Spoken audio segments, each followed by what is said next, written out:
السلام عليكم ورحمة الله وبركاته. وقبل ما نبدأ الكلام نصلي على الحبيب المصطفى عليه أفضل الصلاة والسلام. فيديو النهاردة هنتكلم عن قصة حياة الفنان سيد رجب.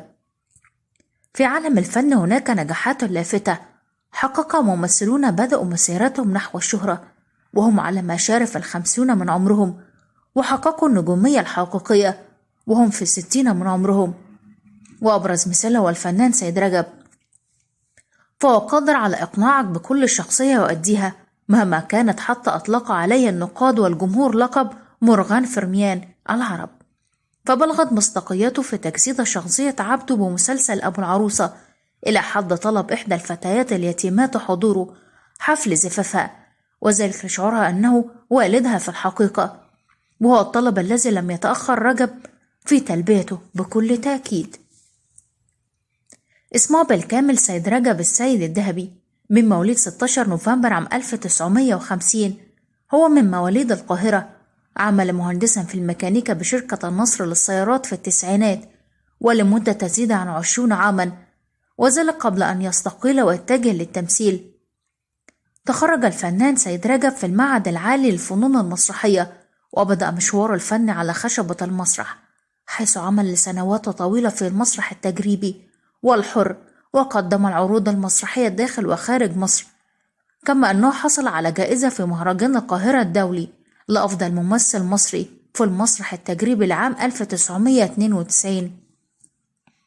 وبعد أن طرق المسرح قدم الفنان سيد رجب أول أدواره السينمائية في فيلم أحلام صغيرة عام 1993، لتبدأ شهرة الفنان سيد رجب بالسينما عندما شارك في فيلم إبراهيم الأبيض عام 2009 مع الفنان محمود عبد العزيز وأحمد السقا، ثم توالد عليه العديد من الأعمال بعد ذلك، ومنها ولاد رزق وطلق صناعي والقرد بيتكلم محب البنات وجواب اعتقال والليلة الكبيرة.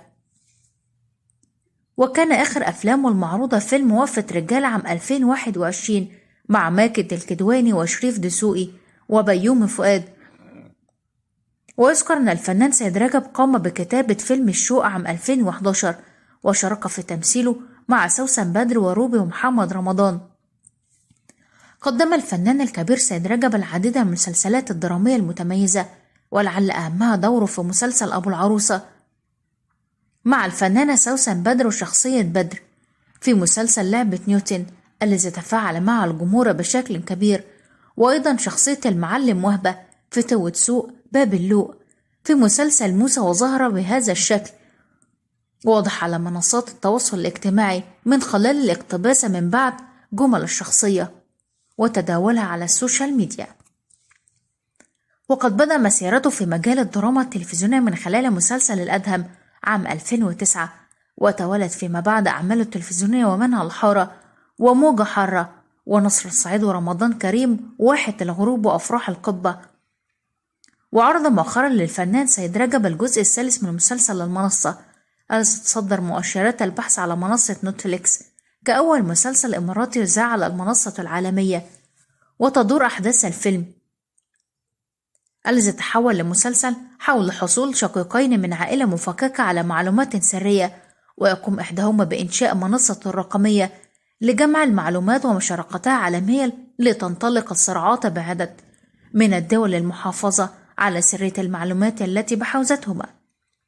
المسلسل بطولة نخبة من نجوم العالم العربي، منهم مكسيم خليل وعبد المحسن النمر وباسم يخور وسامر إسماعيل وسلوم حداد وأحمد الجسم. وكذلك عرض له مسلسل شقة 6 مع روبي وصلاح عبد الله، وتدور الأحداث في إطار من الرعب والتشويق. وفي اليوم الخامس من الشهر الجاري انطلقت الحلقة الأولى من مسلسل الوضع مستقر، والذي يشترك فيه الفنان سيد رجب. والمسلسل هو النسخة العربية لمسلسل نو أكتيفيتي، والذي صدر مسبقا بنسختين أسترالية وأمريكية، ويقوم ببطولاته النجم شادي ألفونسو وخالد منصور وانتصار ومحمد جمعة وشيماء سيف.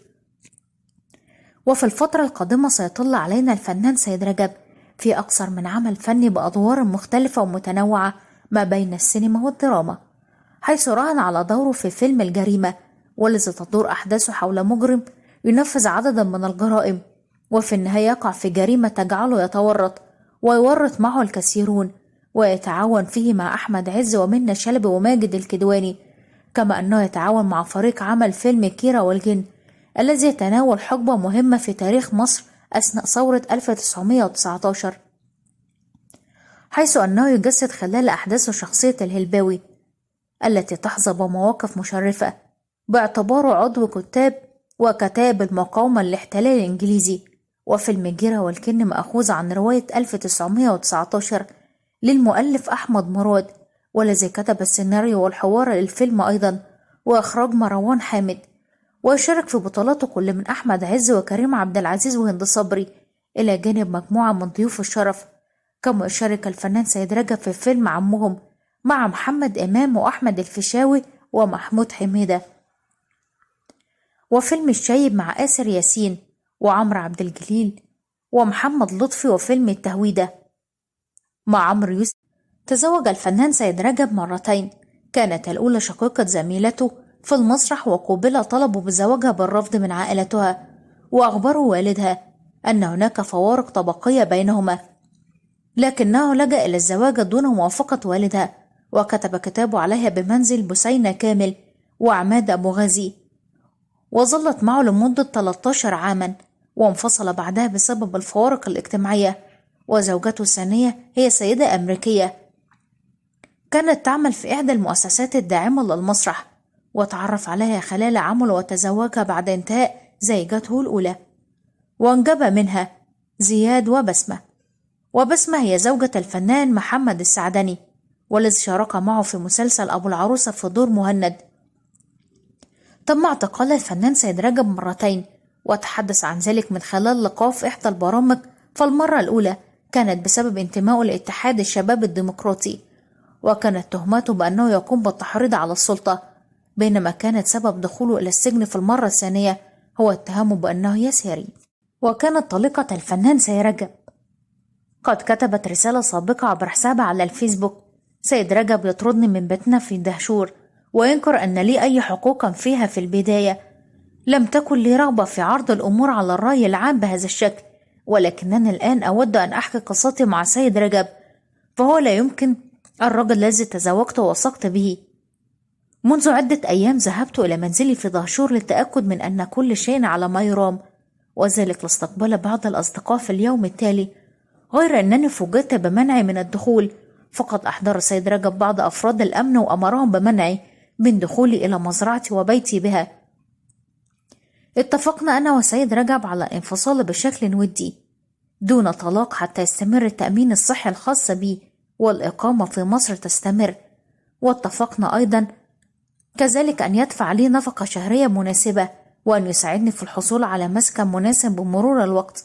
ودون أسباب رفض السيد رجب التوقيع على الاتفاق. سيد أذاني، لكن مفيش سبب يدعو لمقاطعة موهبته.